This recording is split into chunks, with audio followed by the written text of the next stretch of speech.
গল্পকথন by Kallol চ্যানেলে আপনারা শুনছেন ঔপন্যাসিক শওকত আলীর লেখা দক্ষিণায়নের দিন। আজ চতুর্থ পর্ব। একটা ছেলে মানুষই সংকোচ, সেই সঙ্গে আবার চাপা কৌতুক রাখিকে এখন তাড়িয়ে নিয়ে চলেছে সামনের দিকে। রাখির মনে হচ্ছে সে যেন হাসতে হাসতে ছুটছে। কয়েক পা এগোবার পর হঠাৎ রাখির হুঁশ হয়। এ কি পাগলামিতে পেয়েছে তাকে? এখনো কি সে নতুন কলেজে ওঠা মেয়ে নাকি? কি আশ্চর্য! সেজান কি তার অচেনা মানুষ? নিজেকে সে ধিক্কার দেয়। ছি ছি, এসব কি আরম্ভ করেছে সে? সে সম্ভবত লক্ষ্য করেনি, করলে নিশ্চয়ই পা চালিয়ে আসত। পেছন ফিরে তাকায় রাখি। সাদা ট্রাউজার্স আর সাদা হাফ শার্ট পরনে। কদিন আগে যেমন দেখেছিল আজ তার চাইতে অনেক বেশি শুকনো দেখাচ্ছে। মুখ নিচু করে কি যেন ভাবতে ভাবতে হাঁটছে। রাখি দাঁড়িয়ে দাঁড়িয়ে দেখে সেজান একেবারে কাছাকাছি এসে ডাইনের দালানটার দিকে তাকিয়ে কি যেন খুঁজল, তারপর বাঁয়ে নজর ফেরাতেই দাঁড়িয়ে পড়ল। রাখি লক্ষ্য করে মুহূর্তে মানুষটার চোখ দুটো যেন উজ্জ্বল হয়ে উঠল। তারপর এগিয়ে এসে জিজ্ঞেস করল, তুমি এদিকে কোথায়? রাখি হাসে, বলে, আগে বলুন আপনি কোথায়? কোথায় গেল সংকোচ। রাখি সেজানের সঙ্গে হেসে ওঠে অক্টোবরের রোদ মাথায় নিয়ে। আমি এখন চাকরি করি, রাখি একটু পর জানায়। ও হো, তাই তো, খালুজান সেদিন বললেন। অথচ খালুজান? রাখি ঠিক বুঝে উঠতে পারে না। হ্যাঁ, তোমার আব্বার অফিসে গিয়েছিলাম সেদিন। রাখি চুপ করে যায়। আব্বা সেজানের কথা তাকে বলেননি। কিন্তু তুমি এই পথে? সেজান রিকশার জন্য দুপাশে তাকাতে তাকাতে বলে, এদিকে তো দেখছি এ সময় রিকশা পাওয়া যায় না। আপনি কোথায় যাবেন তাই বলুন। একটা রিকশা আসছিল, সেদিকে নজর রেখে রাখি পাল্টা জিজ্ঞেস করে, আমি আপাতত কিছু খাবো, ভীষণ খিদে পেয়েছে। কোন রেস্তোরাঁয় ঢুকবো তাই ভাবছি। রিকশাটা কাছে এসে দাঁড়াতেই রাখি বলে, নিন উঠে পড়ুন। সেজান ইতস্তত করে, বলে, তুমি কোথায় যাচ্ছিলে? যাও, ওই তো সামনেই রেস্তোরাঁ, এইটুকু রাস্তা হেঁটে যাব। রাখি চোখের দিকে তাকায়। সে জানে না এই প্রথম সে সেজানের চোখের দিকে তাকাচ্ছে কিনা। বলে, চলুন, আমিও কিছু খাবো আপনার সঙ্গে। সেজান আর কিছু বলবার মতো খুঁজে পায় না, বলে, বেশ তাহলে চলো। এতক্ষণকার সহজ ভঙ্গি সে যেন ঘোর লাগা ব্যাপার একটা। রাখি ছেড়ে দিয়েছে নিজেকে, নিজের মনের দিকে তাকায়নি। সেজানকে আলাদা করে ভাবছে না সে। অতীতকে চোখ বুজে সরিয়ে রেখেছে। এ যেন গা ঝাড়া দিয়ে সহজ হয়ে ওঠার মতো। হ্যাঁ, এতক্ষণ তাই ছিল। রাস্তায় দাঁড়িয়ে দাঁড়িয়ে সহজ হওয়া সহজ ছিল, কিন্তু এক রিকশায় পাশে বসে সে ঘামতে লাগল। এই প্রথম, হ্যাঁ, জীবনে এই প্রথম সেজানের পাশে বসে রিকশায় চেপে যাচ্ছে সে। কথা বলবার প্রশ্নই ওঠে না। সে সেজানের হাতের দিকে তাকিয়ে দেখল, ঠিক সেই কোমল আঙুল, একটু বেশি কালো হয়েছে শুধু। একবার ভাবল মুখের দিকে তাকিয়ে দেখলে কি হয়, এবং সেই কৌতূহলী অতি সহজেই জয়ী হয়ে গেল। দেখল সেজানের চোখের কোণে আবার কালি পড়েছে, চোখের মধ্যে কেমন লালচে রুক্ষ ভাব, চুলে দুটি একটি পাক ধরেছে। সেজান বাইরের দিকে তাকিয়ে বলে, এক এক সময় কিরকমের অদ্ভুত ঘটনা ঘটে যায় দেখো। তোমার সঙ্গে দেখা হওয়ার কল্পনাও যেখানে করতে পারি না, সেখানেই দেখা হয়ে গেল। রাখির হাসি পেয়ে যায় ওই রকম উদ্ভট কথা শুনে, বলে, এ তো হতেই পারে। ঢাকা শহর কি খুব বড় জায়গা? বাহ, আশ্চর্য নয়। ভাবো তো, কোথায় তুমি অফিস থেকে খেটে খুঁটে ফিরছ, কোথাও হয়তো যেতে হবে, আর আমি এদিকে খিদের জ্বালায় প্রাণান্ত হয়ে হোটেলে। বলো দৌড়চ্ছি, এমন অবস্থায় যোগাযোগ, আশ্চর্য নয়? মানুষটা এমনভাবে কথা বলে রাখির হাসি সামলানো দায় হয়ে ওঠে, কিন্তু হাসতে পারে না। প্রায় ভেবেছি একবার যাই তোমাদের ওখানে, কিন্তু যাওয়া আর হয়ে ওঠেনি। একটু থেমে সেজান আবার বলে, সেদিন তোমাকে দেখে অবাক হয়েছিলাম, ভাবতেই পারিনি তুমি এত বদলেছ। আমি বদলেছি? রাখির মুখ দিয়ে কথাটা বেরিয়ে যায়। না মানে, সেজান নিজের কথায় বিব্রত বোধ করে একটুখানি। তারপর বলে, তুমি যে সেই ইউনিভার্সিটির ফার্স্ট ইয়ারে পড়া মেয়ে নও, এটাই আমি ভাবতে পারিনি। 4 বছর কিন্তু বেশ লম্বা সময়। সেজানের প্রসঙ্গ পাল্টে গেল। কোন কথায় কোন কথা চলে এলো। বলল, এবার সত্যি মনে হচ্ছে 4 বছর বেশ লম্বা সময়। বাইরের অনেক কিছুই বদলেছে। নিজেকে কেমন বাইরের লোক মনে হচ্ছে সব জায়গায়। কারোর সঙ্গে নিজেকে মেলাতে পারি না। এক এক সময় মনে হয় আমি বোধহয় বদলে গেছি। রিকশাওয়ালাকে রাখি একটা চীনের রেস্তোরাঁর সামনে নিয়ে এলো। সেজান রেস্তোরাঁর সাইনবোর্ডের দিকে তাকিয়ে হাসল। বলল, তোমার মাথা খারাপ হয়ে গেছে দেখছি। এদের জিনিসের যা দাম, অত পয়সা কোথায় আমার কাছে? আপনার কাছে পয়সা থাকতেই হবে এমন কোনো কথা ছিল? রাখিকে এখন সহজ হতেই হয়। নামুন এবার। সেজান তারপর রেস্তোরাঁর কামরায় চুপচাপ বসে থাকে আর বারবার রাখির মুখের দিকে তাকিয়ে দেখে। একবার শুধু বলে, ক্ষুধার্ত লোককে যে এরা অনেকক্ষণ বসিয়ে রাখে, এটি এদের খুব খারাপ নিয়ম। ব্যাস, ওইটুকুই কথা। তারপর খাবার এলে রাখি প্লেটে তুলে দেয়। সেজান চুপচাপ খেতে আরম্ভ করে। রাখি একসময় লক্ষ্য করে সেজান বোধহয় কিছু ভাবছে। বারবার তার কপালে ভুরুর ভাঁজ পড়ছে। হাতের ফর্কটা নিয়ে অনেকক্ষণ ধরে একটা চিংড়ি মাছের টুকরোকে খোঁচাচ্ছে। এতক্ষণ যে সহজ ভাবটা ছিল, সেটা কখন যেন উবে গেছে। রাখির খারাপ লাগলো। শুধালো, আপনার ভালো লাগছে না তাই না? কি? সেজান চোখ তুলে তাকায়। তারপর রাখির চোখের উপর চোখ পড়তেই তাড়াতাড়ি বলে ওঠে, না না, খুব ভালো লাগছে। এখানে কখনো আগে আসিনি, তাই দেখছিলাম। তুমি বুঝি প্রায়ই আসো? না, এখানে বোধহয় এই দ্বিতীয়বার। ও, তুমিও তাহলে আমার মতোই আনাড়ি। হাসে সেজান, স্বচ্ছ সহজ হাসি। রাখি সহজ বোধ করে এবার। তুমি কি ওই চাকরি করবে? বেশ অনেকক্ষণ পরে সেজান জিজ্ঞেস করে। দেখি, আপাতত করছি। রাখি স্বল্প জবাব দেয় আর অপেক্ষা করে সেজান চাকরি সম্পর্কে কিছু বলে কিনা। সেজান মাথা না তুলে জিজ্ঞেস করে, কেমন লাগছে চাকরি? ভালোই, চাকরিতে সবসময় চাকরি। তা তো বটেই। সেজান আবার খাওয়ার দিকে মনোযোগ দেয়। রাখির মনে হচ্ছিল সেজান বোধহয় জামান সাহেবের মতোই ট্রাভেল এজেন্সির চাকরি সম্বন্ধে কোনো মন্তব্য করবে। কিন্তু সেজান তার ধার দিয়েও গেল না। রাখির অবাক লাগে।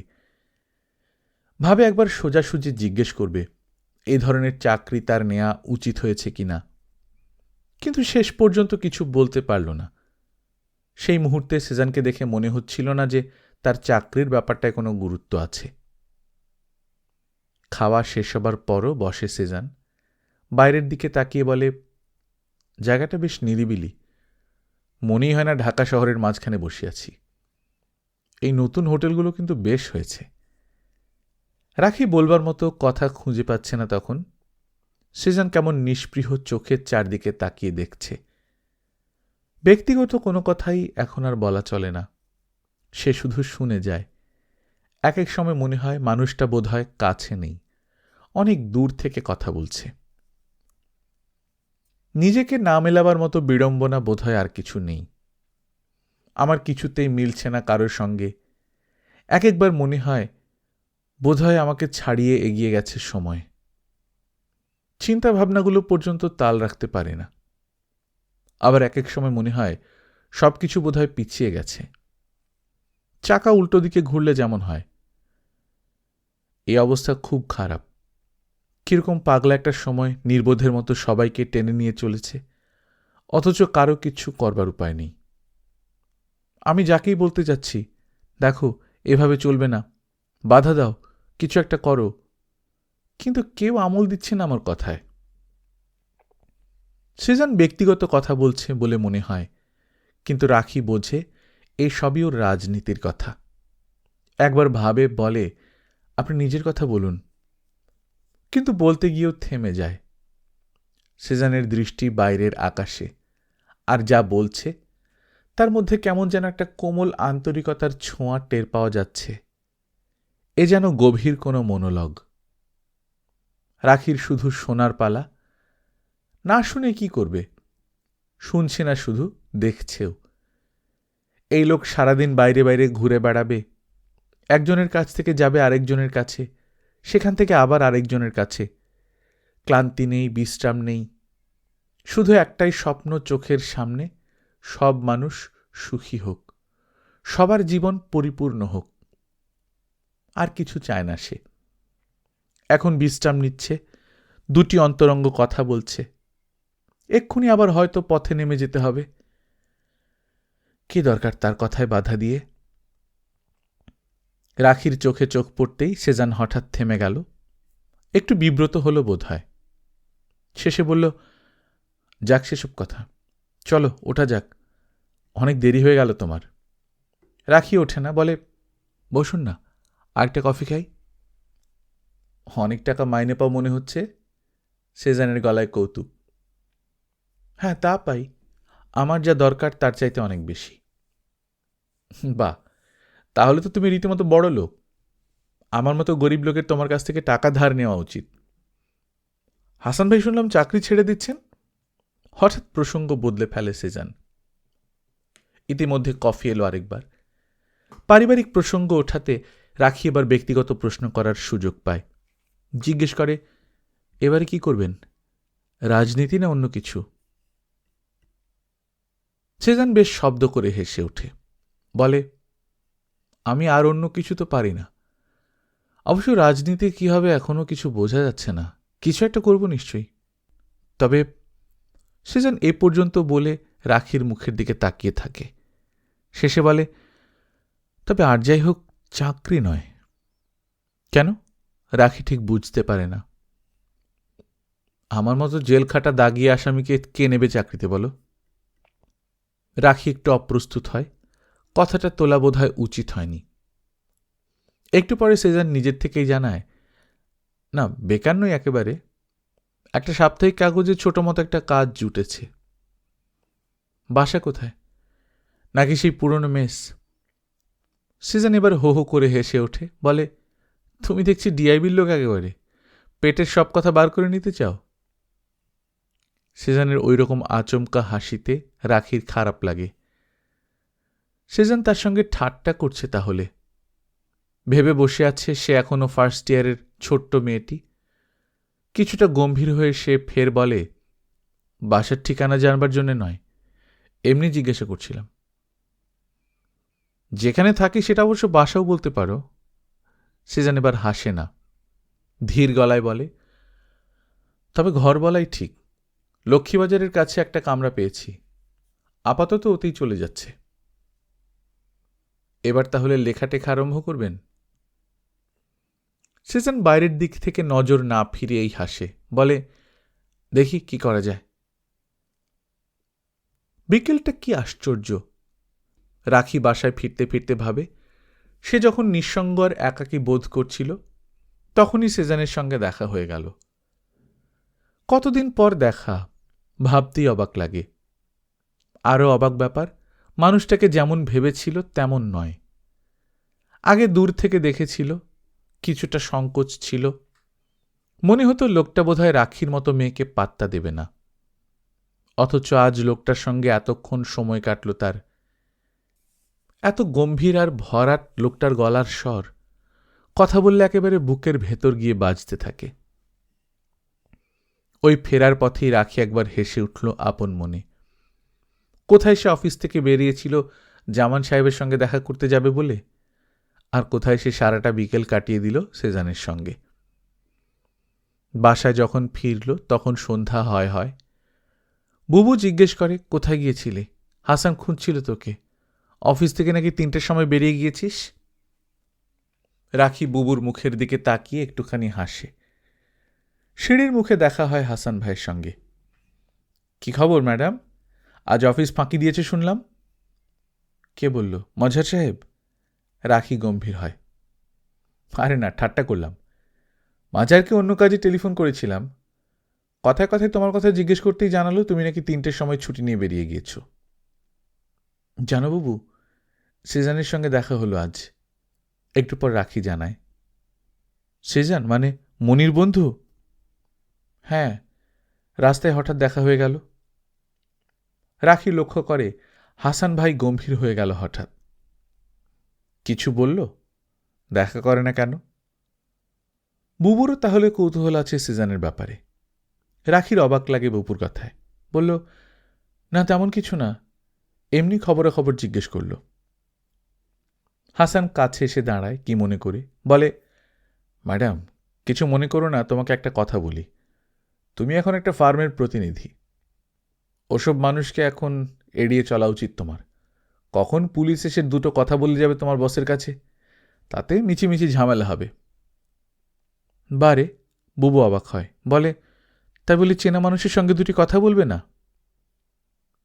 চাকরি চাকরি, কোনো এমপ্লয়ি পলিটিক্যাল লোকের সঙ্গে কথা বলবে আর তার ফলে পুলিশ আসবে ফার্মে, এটা কে পছন্দ করবে বলো? রাখি কিছু বলে না, শুধু হাসান ভাইয়ের দিকে তাকিয়ে তাকিয়ে দেখে। হাসান ভাই আজকাল চেহারায় ভারিক্কি হয়ে যাচ্ছেন, কথায় কথায় উপদেশ দিতে আসে। রাখি বারান্দা থেকে সরে এলো। বিকেলটা বেশ লেগেছিল রাখির, কেমন শান্ত আর পরিপূর্ণ। হাসান ভাইয়ের কথা শোনার পর তার বিশ্রী লাগতে আরম্ভ করল, ক্লান্তিতে মন ভরে উঠল।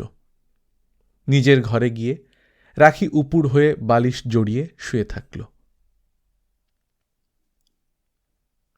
পদে পদে নিজেরই সঙ্গে বোঝাপড়া, বারবার নিজের কথাই ভাবা। এমন তো ছিল না আগে, এমন তো আগে কখনো হয়নি। নিজের মনের মুখোমুখি সব মেয়েকেই একসময় হতে হয়। কলেজে পড়ার সময় থেকেই তাকে নানা কথা ভাবতে হয়েছে, বাড়ির মানুষদের কথা, কি সহপাঠী ছাত্রছাত্রী কিংবা অধ্যাপক, সকলের কথাই ভেবেছে সে এতকাল। বুবুর পেটের বাচ্চাটা নষ্ট হয়ে যাবার পর যখন ডাক্তার জানিয়ে দিল বুবুর আর কোনোদিন বাচ্চা হবে না, রাখির তখন কি কষ্ট। কেবলই মনে হতো, হায় হায়, বুবুর কি হবে, কেমন করে কাটবে বুবুর জীবন। যেবার সুমিতার দাদা সুবিমলকে পুলিশ ধরে নিয়ে গেল, রাখির কি দুশ্চিন্তা তখন। কিংবা হামিদ সাহেবের সংসারের ব্যাপারটা, এই সবই একসময় রাখির ভাবনার বিষয় ছিল। নিজেকে নিয়ে কোনো সমস্যা ছিল না, নিজেকে মানিয়ে নিতে পারত সহজেই। কিন্তু আজ যখন সে বাইরের দিকে পা বাড়িয়েছে, তখন অন্যের চিন্তা আর তাকে বিচলিত করে না। এখন নিজেই নিজের কাছে জটিল ব্যাপার হয়ে উঠেছে। প্রতি পদক্ষেপেই এখন চিন্তা, ভুল করলাম না ঠিক? যদি ভুল করলাম তাহলে কি করলে ঠিক হতো? ঘুরে ফিরে ওই চাকরির ব্যাপারটাই রাখিকে ভাবাচ্ছে। আসলে মনস্থির করতে না পারাটাই যত গোলমালের কারণ। একবার মনে হয় জামান সাহেব কিংবা আব্বা নেহাতি পুরনো সংস্কারের বশে ওর চাকরি নেওয়াটা পছন্দ করতে পারছেন না। কে জানে, হয়তো ভাবছেন এবার রাখির জীবন বকে যাবে, আপস্টার্ট সমাজের মেয়েদের মতোই রাখি এবার উচ্ছৃঙ্খল হবার পথে পা বাড়িয়ে দেবে। আবার সন্দেহ হয় জামান সাহেব হয়তো তার চাকরি সম্বন্ধে আব্বাকে কিছু বলেছেন, কিন্তু তাই বা কেমন করে হয়, তার নিজেরই বিশ্বাস হতে চায় না। কারণ তাহলে আব্বা নিশ্চয়ই তাকে কিছু বলতেন না। মিছিমিছি সে ভাবছে যে আব্বা তার চাকরি নেওয়াটা পছন্দ করেননি, কিন্তু এই ধারণাটাও সত্য বলে মনে হয় না একসময় তার কাছে। তখন সন্ধ্যা হয়ে গেছে, রাখি একসময় উঠল। না, আর এভাবে অস্বস্তির মধ্যে থাকার কোনো মানে হয় না। প্রশ্নটার মুখোমুখি দাঁড়াতে চায় সে। রাশেদ সাহেব বসেছিলেন ইজি চেয়ারে গা এলিয়ে দিয়ে, দুচোখ বুজে কিছু বোধহয় ভাবছিলেন। পায়ের শব্দে চোখ মেলে তাকালেন একবার, তারপর আবার চোখ বুজলেন। রাখি কাছে গিয়ে ডাকে, আব্বা। এসো, কি খবর তোমার? রাশেদ সাহেব চোখ বোঝা অবস্থাতেই সাড়া দিলেন। রাখি থমকায়, আহত বোধ করে, কান্না পায় তার। এমন দূর থেকে কথা বলছেন কেন আব্বা? গলার স্বর এমন ঠান্ডা কেন তার? সে আবার ডাকে, বলে, আব্বা আমি কি ভুল করলাম? মেয়ের গলার স্বরে কি শুনতে পান তিনিই জানেন। রাশেদ সাহেব উঠে বসেন, কাছে ডাকেন মেয়েকে, বললেন, এখানে বসো, কি হয়েছে তোমার? রাখির ওই মুহূর্তে ইচ্ছে হয় ছেলেবেলার মতো আব্বার কোলে মুখ গুঁজে থাকে। আব্বা তার পিঠে হাত বুলিয়ে দেন, আর একটু একটু করে সে নিজের কথা বলে যায়, কিন্তু পারে না, কারণ আব্বা যেন বহু দূরে শীতল ঠান্ডা একটা নিষ্পৃহতার ওপারে তখনও বসে রয়েছেন, তখনও যেন কি ভাবছেন। মেয়েকে দাঁড়িয়ে থাকতে দেখে রাশেদ সাহেব ফের বললেন, কি হয়েছে রাখি ভাই, মন খারাপ? এবার যেন গলায় স্নেহের উষ্ণ ছোঁয়া লাগে। রাখি আব্বার চেনা গলার স্বর শুনতে পায় এবং সে তখন বলতে পারে, বলে, আব্বা, আমি ঠিক বুঝতে পারছি না, চাকরিটা কি আমার নেওয়া উচিত হয়নি? এ ধরনের চাকরি কি আমার করা উচিত নয়? রাশেদ সাহেব বোধহয় হাসেন, অন্ধকারে দেখা যায় না, বললেন, আগে শান্ত হয়ে বসো, এত ইমোশনাল হওয়া কি ভালো? আব্বার কথায় রাখি হাসে, কিন্তু তখন বুক ফেটে কান্না আসছে, কেন যে সে নিজেই জানে না। এক সময় আব্বা বললেন, রাখি ভাই, তুমি এমন দুর্বল তা তো জানতাম না। চাকরি নেওয়ার মতো একটা ব্যাপার তোমাকে এমন অস্থির করে দিল, আশ্চর্য। রাখি বুঝতে পারছে না তিরস্কার না উপদেশ। সে কান পেতে রাখে আব্বার কথা শোনার জন্যে। দেখো রাখি ভাই, ভালো মন্দ বিচারটা শেষ পর্যন্ত তোমারই ওপর নির্ভর করছে। কে কি বলল না বলল তাতে কিছুই আসে যায় না। তুমি নিজে যদি পছন্দ করে থাকো তাহলেই হলো, আর কারো কথা তোমার ভাবা উচিত নয়। আসল কথাটা কি জানো? আব্বা ব্যাখ্যা করতে চাইলেন। আমরা মস্ত মস্ত ম্যাল অ্যাডজাস্টমেন্টের মধ্যে বাস করি, সেটাই আমাদের জীবনের সবচেয়ে বড় ট্র্যাজেডি, আর সেজন্যই আমাদের সব জায়গায় ভুল হয়। যেমন ধরো, আমার ধারণা ছিল তুমি প্রফেসর হবে। আমি তোমার ভবিষ্যৎ ওইভাবেই কল্পনা করে রেখেছিলাম। তাই সেদিন যখন খবর পেলাম অফিসের চাকরি নিতে যাচ্ছ, তখন আমার খারাপ লেগেছিল। আমি তারপর খুব ভেবেছি ওই নিয়ে। তুমি অত সহজে ওই ধরনের একটা চাকরি নিয়ে নিতে পারলে ভাবতেই আমার কষ্ট হচ্ছিল। অথচ দেখো, আমি নিজেই ভালো করে জানি সব রকম চাকরি সমান, সব কাজই মানুষের উপকারের জন্য, এবং সব চাকরিতেই টাকা দেয় পরিশ্রম করিয়ে। আসলে জানো, আমার খারাপ লেগেছিল অন্য কারণে। তুমি লেখাপড়া শিখলে, ইতিহাস জানলে, কিন্তু তোমার সেই লেখাপড়াটা কোনো কাজে লাগাতে পারলে না। এটাই আমার কাছে সবচাইতে খারাপ লেগেছিল। তবে এও বুঝেছিলাম কোনো ব্যাপারেই আমার কিছু করার নেই, তাই কিছু বলতে চাইনি। কাউকে বলে কোনো লাভ হচ্ছিল না, বুলোকে বলে লাভ হতো না, আর হাসান আমার কথা বুঝবে না জানতামই। তাই আমি চুপ করেছিলাম। আমি তোমার উপর ভরসা করে রয়েছি। আমার এখনো বিশ্বাস আছে যে খারাপ লাগলে চাকরি তুমি ছেড়ে দেবে। রাখি শুনতে এসেছিল, নিজের সংশয় থেকে মুক্ত হতে এসেছিল, কিন্তু শেষ পর্যন্ত শুনল না, শোনবার দরকারই পড়ল না। আব্বার স্বরে ধীরে ধীরে স্নেহ ফুটল, ক্রমে ক্রমে আবার আব্বাকে সে কাছাকাছি অনুভব করল। যদিও আব্বা তখনও তাকে তুমি বলছিলেন, তবু রাখির জানবার যা ছিল তা জানা হয়ে গিয়েছিল। আব্বা কি বলছিলেন সেদিকে তার খেয়াল ছিল না। সে শুনছিল সারা ঘর জুড়ে আব্বার স্বর কেমন প্রতিধ্বনিত হচ্ছে। বাইরের আলোকিত রাত্রি এখন কোলাহলে মুখর। একটা রিকশা কোনো বাড়ির দরজায় অসহিষ্ণু বেল বাজিয়ে যাচ্ছে। রাখি আব্বার কথা নয়, ওইসব শুনল অনেকক্ষণ ধরে। রাশেদ সাহেব যখন বললেন, রাখি ভাই, তোর যা ভালো লাগে তাই কর, নিজের সঙ্গে কখনো প্রতারণা করিস না, তাহলেই আমার সবচেয়ে বেশি কষ্ট হবে, তখন রাখি আব্বার কাছে গিয়ে বসল। তারপর অনেক দিন আগের মতো করে অন্তরঙ্গ করে জানালো, জানো আব্বা, আজ শেজানের সঙ্গে দেখা হয়েছিল। রাশেদ সাহেব আগ্রহী হলেন, তাই নাকি? কোথায়? পথে রেস্তোরাঁয় খেতে যাচ্ছিল, আমি সঙ্গে গেলাম। অনেক কথা বলল, সব রাজনীতির কথা, নিজের কথা একদম ভাবে না। রাশেদ সাহেব একটু অন্যমনস্ক হলেন।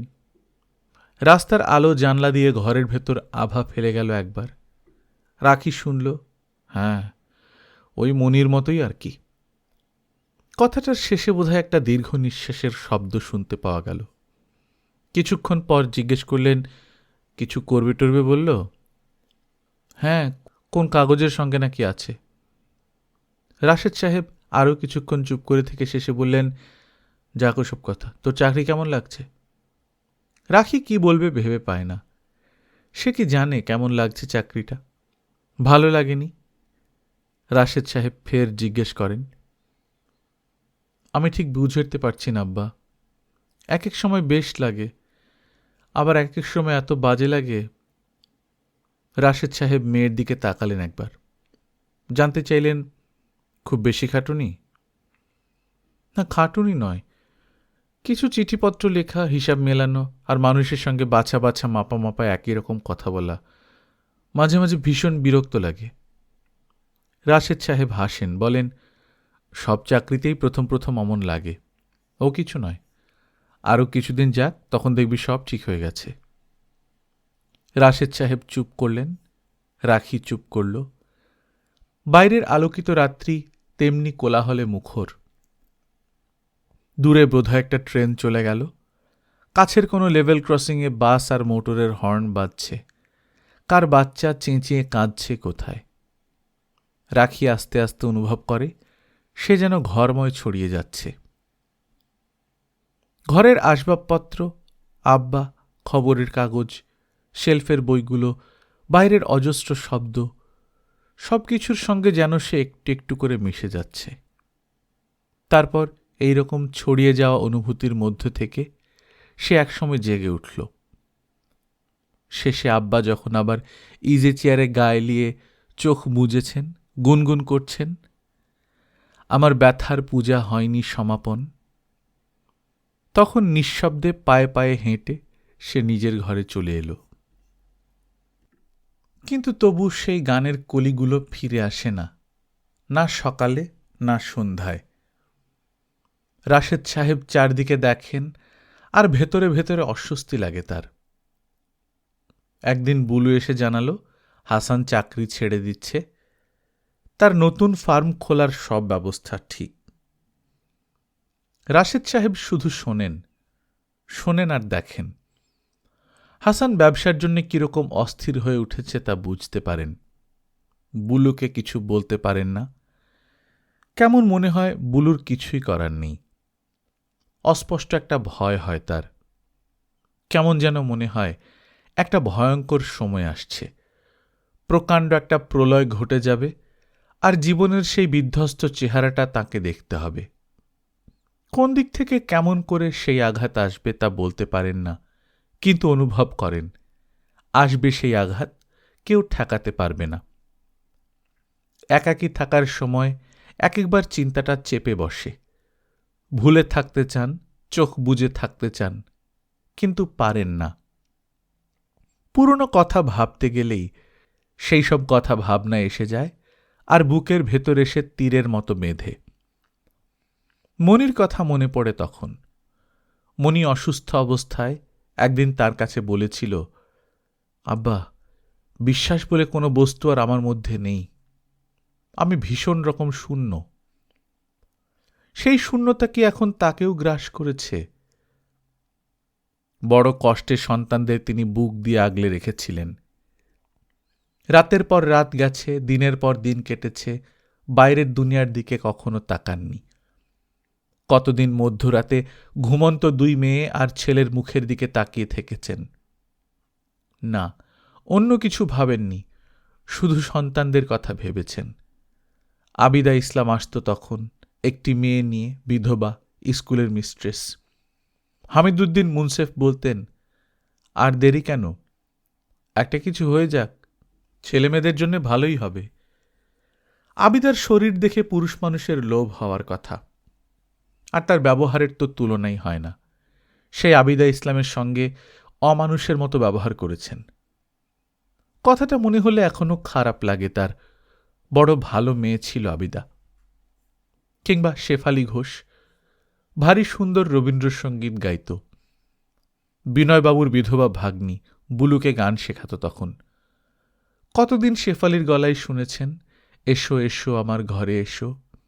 শেফালি চালাক মেয়ে, মাইনে নিতে চায়নি, বলতো, বুলুকে গান শিখিয়ে আমি টাকা নিতে পারবো না দাদা। হ্যাঁ, ইঙ্গিত ছিল, যেন শেফালি ওই কথার পর চটুল প্রশ্ন আশা করত, তাহলে কি নেবে?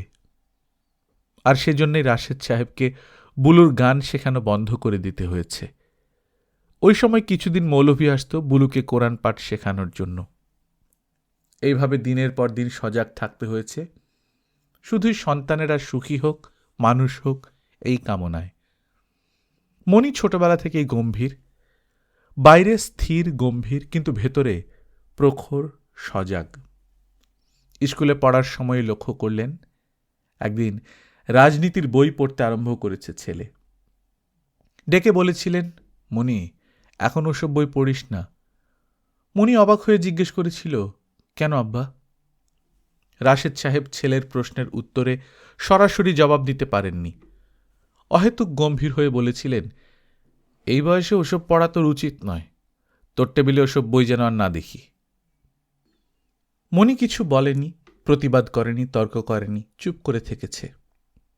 কিন্তু দুদিন পরেই লক্ষ্য করলেন, যে সময়টা মণি বই পড়ত, ওই সময়টা সে বারান্দায় দাঁড়িয়ে দাঁড়িয়ে বাইরের দিকে তাকিয়ে থেকেছে। এমনিতে চুপচাপ ধরনের ছেলে, তখন একেবারেই চুপ হয়ে যায় ছেলেটা। অফিস ফেরতে একদিন দেখলেন, মণি চুপচাপ নিজের টেবিলে বসে আছে, স্কুলের কাপড় পর্যন্ত ছাড়েনি। তার মন হাহাকার করে উঠেছিল সেদিন। ওই দিনই সন্ধ্যাবেলাতে মণিকে নিয়ে আবার বেরিয়েছিলেন।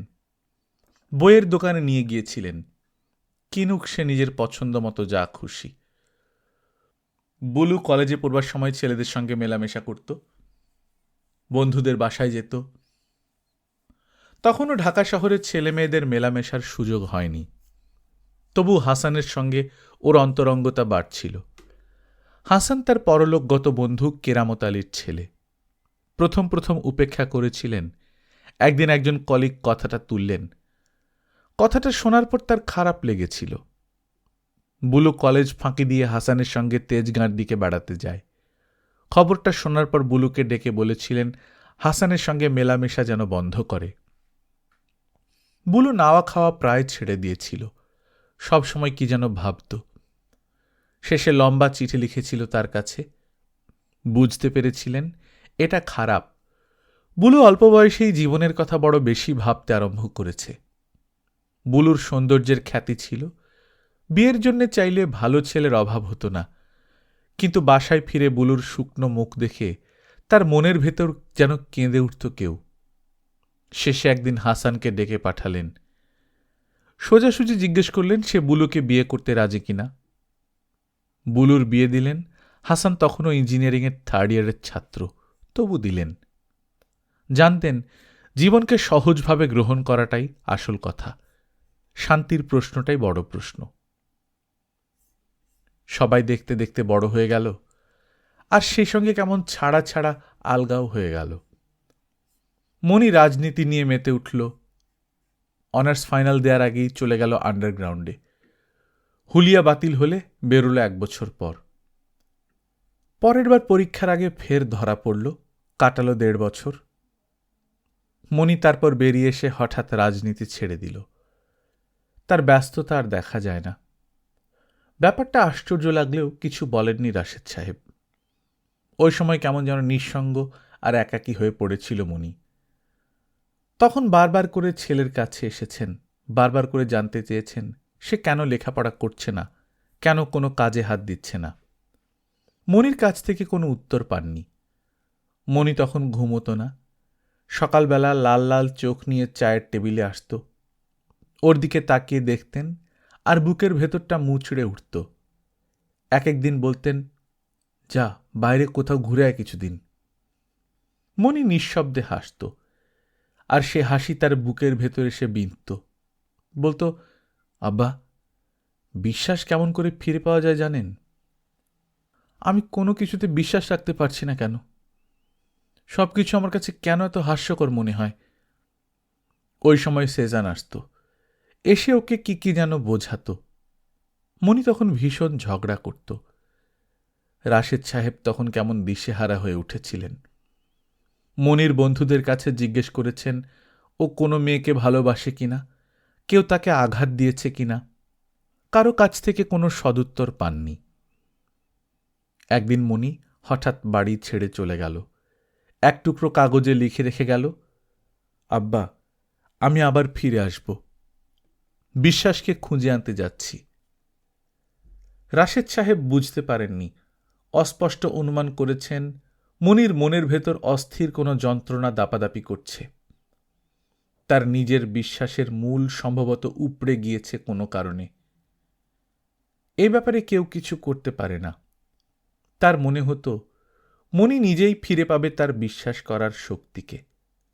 অপেক্ষা করা ছাড়া তার অন্য কিছু করার নেই। একটা নিষ্ফল অসহায়তা তার মনের ভেতর মাথা কুটে মরত ওই সময়। জানতেন মনি রংপুরের কোনো একটা এলাকায় আছে, কিন্তু নির্দিষ্ট কোনো ঠিকানা পাননি। খোঁজ করেছিলেন, কেউ দিতে পারেনি। 4 মাস পর টেলিগ্রাম পেলেন। ছুটে গিয়ে রংপুরের এক গ্রাম থেকে ছেলেকে নিয়ে এলেন, কিন্তু বাঁচাতে পারলেন না। 2 কিডনি নষ্ট হয়ে গেলে মানুষকে আর বাঁচানো যায় না। কিন্তু রাশেদ সাহেব আবার উঠে দাঁড়িয়েছেন। বুলুর দিকে তাকিয়ে, রাখির দিকে তাকিয়ে কাঁদেননি। জীবন আসলে নিষ্ঠুর। তার মতো সুখী কেউ হয়নি, আবার তার মতো সর্বস্বও কেউ হারায়নি। জীবনকে ইচ্ছে মতো গড়ে তুলেছিলেন, মন মতো সাজাচ্ছিলেন, আর সেই জন্যই হয়তোবা শেষ পর্বে এসে জীবন তার উপর দারুণ প্রতিশোধ নিতে আরম্ভ করেছে। রাশেদ সাহেব তারপর থেকে আরও সজাগ হয়েছেন, কিন্তু তাতে কোনো লাভ হয়নি। যাদের জন্যে সজাগ হবেন, যাদের জন্যে সাবধান হবেন, তারা তো সবাই তার আয়ত্তের বাইরে। আর সেই জন্যেই তার 2 মেয়ের সকল কাজের পেছনে পেছনে ছায়ার মতো লেগে থেকেছেন। জীবনের সংকটকে তিনি বারবার মুখোমুখি দেখতে চান। আঘাতকে বুকে পেতে নেবার মতো শক্তি আর সাহস তার 2ই আছে। কিন্তু যে আঘাত বোঝা যায় না, যে সংকট দেখা যায় না, তাকে তিনি কিভাবে রুখবেন, কিভাবে মুখোমুখি দাঁড়াবেন? সে আঘাত কখন আসবে জানেন না, আর জানেন না বলেই কাউকে বলতেও পারেন না। এখন শুধু অসহায় দৃষ্টিতে দেখবার পালা তার, শুধু উদ্বেগের সঙ্গে অপেক্ষা করা। একবার ভাবেন সাবধান করে দেবেন সবাইকে, কিন্তু সাবধান করবেন কোন বিষয়ে? কাকে সাবধান করবেন? বুলুকে নাকি হাসানকে, নাকি রাখিকে? আর কোন কথা বলে সাবধান করবেন সেই কথা তো তার জানা নেই। রাশেদ সাহেব লক্ষ্য করছেন বেশ কিছুদিন ধরেই হাসান কন্ট্রাক্টরদের সঙ্গে বেশি মাখামাখি করছে। প্রায় দেখতে পান বসবার ঘরে কন্ট্রাক্টরদের ভিড়। প্রায় শুনতে পান হাসান জায়গা কিনছে। অনুমান করতে কষ্ট হয় না যে হাসান প্রচুর ঘুষ খাচ্ছে, কিন্তু কিছু বলার নেই তার। বুঝতে পারেন এখন হাসানের টাকা বানানোর ঝোঁক হয়েছে। হাসানের দিক থেকে বুলুর দিকে চোখ ফেরালে দেখতে পান বুলুর চোখে মুখে অস্বস্তির ভাব। তবু মনে হয় সে মানিয়ে নিতে চাইছে। বুলু অনেক কিছু গোপন করে যাচ্ছে। তার আচরণ হয়ে উঠেছে সন্তর্পণ। কথা আরও কমে যাচ্ছে তার। গলা আজকাল প্রায় শোনাই যায় না। আগে হাসান অফিস থেকে সোজা বাড়ি ফিরত, আজকাল রাত হয়।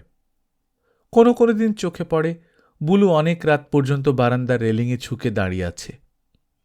তিনিও বাতি নিভিয়ে জেগে থাকেন। একসময় শুনতে পান নিচের তলায় কড়া নাড়ার আওয়াজ হচ্ছে। বুলুর ত্রস্ত পায়ের শব্দ বারান্দা হয়ে সিঁড়ি বেয়ে নিচে নেমে যায়। তারপর হাসান ভারী পায়ের শব্দের সঙ্গে সিঁড়ি বেয়ে বেয়ে ওপরে ওঠে। শেষে গতকাল বুলু জানিয়ে দিল হাসান চাকরি ছেড়ে দিয়েছে। তার নিজের অফিস হয়েছে মতিঝিলে। ডেল্টা কর্পোরেশন, 3 জন মিলে মালিক। কনস্ট্রাকশন আর ক্যারিংয়ের কাজ হবে শুধু। হাসান আগেই তার মত চেয়েছিল। তখন যেমন তার মতামত দেওয়ার কিছু ছিল না, এখনও নেই। শুধু বললেন, বেশ তো, যা ভালো মনে করো করতে দাও। 2 দিন পরেই শুনলেন হাসান ঠাকুরগাঁ যাচ্ছেন, কি একটা বড় কাজের তদবিরের জন্য। বেশ কয়েকদিন থাকতে হবে সেখানে। খবরটা শোনার পর থেকেই কেমন যেন অস্থির বোধ করতে লাগলেন। কোনো মানে হয় না, তবু হাসানের মুখোমুখি হলেন। রাতে ডাকলেন হাসানকে। তুমি ঠাকুরগাঁ যাচ্ছ শুনলাম। জি। হঠাৎ? একটা কন্ট্রাক্টের জন্য তদবির দরকার, খুব ভালো কন্ট্রাক্ট। ইনভেস্টমেন্ট অতি সামান্য কিছু, কাজ প্রায় 2 লাখ টাকার। যদি পেয়ে যাই তাহলে ফার্ম দাঁড়িয়ে যাবে। কদিন থাকবে? হাসান বাইরের দিকে তাকায়। কিছু বলা যাচ্ছে না, তবে সপ্তাহে 2 তো বটেই, মাসখানেকও লেগে যেতে পারে। একলা যাচ্ছ?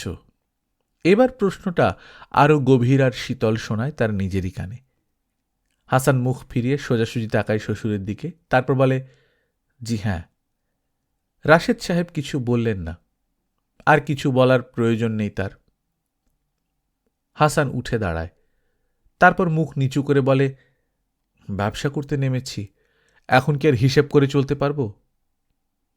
তার মানে হাসান এবার নিজের নিয়মকানুনগুলো বদলাতে আরম্ভ করল। আগে 1 সপ্তাহের জন্য ট্যুরে গেলেও বুলুকে সঙ্গে নিয়ে যেত, আর এবার সে বুলুকে সঙ্গে নেবার প্রয়োজনীয়তা বোধ করছে না। হাসান একা নয়, আরও কয়েকজন যাচ্ছে, সবাই ওর ফার্মেরই লোক। টাইপিস্ট পর্যন্ত সঙ্গে নিয়ে যেতে হবে। রাশেদ সাহেব এও শুনলেন, গ্ল্যামার বাড়াবার জন্যে অ্যাংলো মেয়ে টাইপিস্ট এবং কনসালটেন্ট রাখা হয়েছে ফার্মে।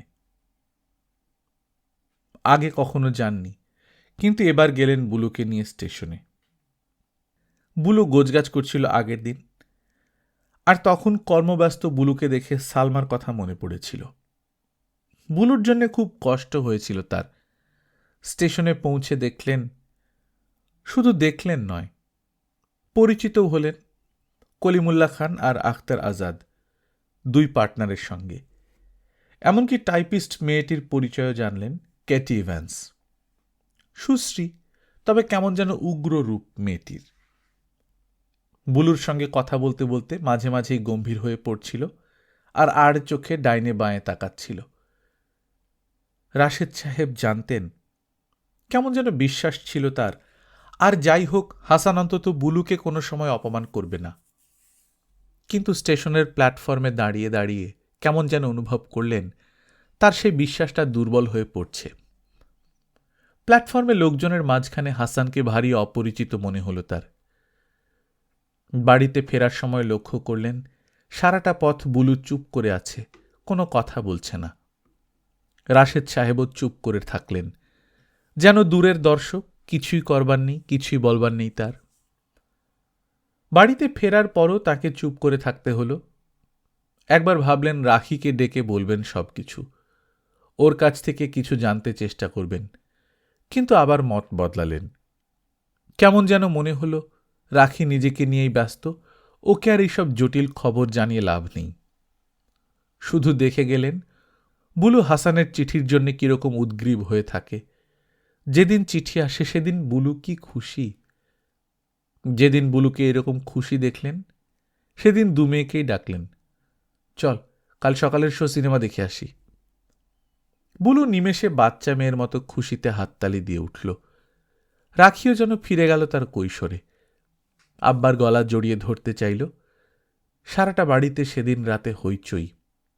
পরদিন সকালবেলা সিনেমা, দুপুরে চীনের রেস্তোরাঁ, এবং সেখান থেকে বেরোতে বেরোতে প্রায় বিকেল। বিকেলবেলা সদরঘাটে এসে নৌকায় চেপে ভেসে বেড়ানো অনেকক্ষণ, শেষে দিন পার করে দিয়ে তবে বাসায় ফেরা। গেল 1 সপ্তাহ। পরের সপ্তাহেই বুলুকে আবার মন মরা দেখলেন। বিকেলের ডাক আসে 4টার দিকে।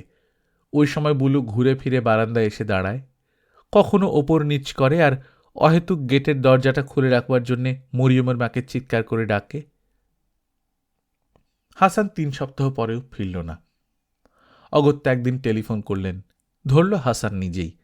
জানালো, আরও থাকতে হচ্ছে কিছুদিন, চিন্তার কোনো কারণ নেই, আমি কাজটা শেষ করেই ফিরব, একদিনও দেরি করব না।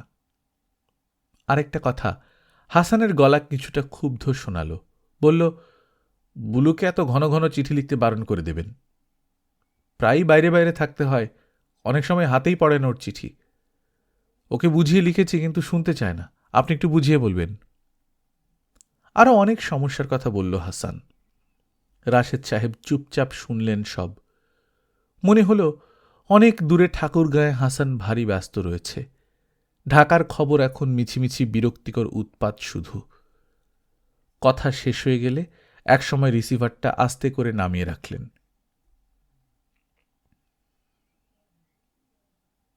গল্পকথন বাই কল্লোল চ্যানেলে আপনারা শুনছিলেন শওকত আলীর লেখা দক্ষিণায়নের দিন, আজ 4th পর্ব। আমরা নিয়মিত গল্প পাঠ করে শোনাচ্ছি। আপনারা যারা প্রথমবার মতো শুনছেন কাইন্ডলি সাবস্ক্রাইব করে নেবেন। গল্প পাঠ ভালো লাগলে বন্ধুদের সঙ্গে শেয়ার করবেন। নিজে ভালো থাকবেন, আশপাশের লোকজনকে ভালো রাখবেন। টাটা।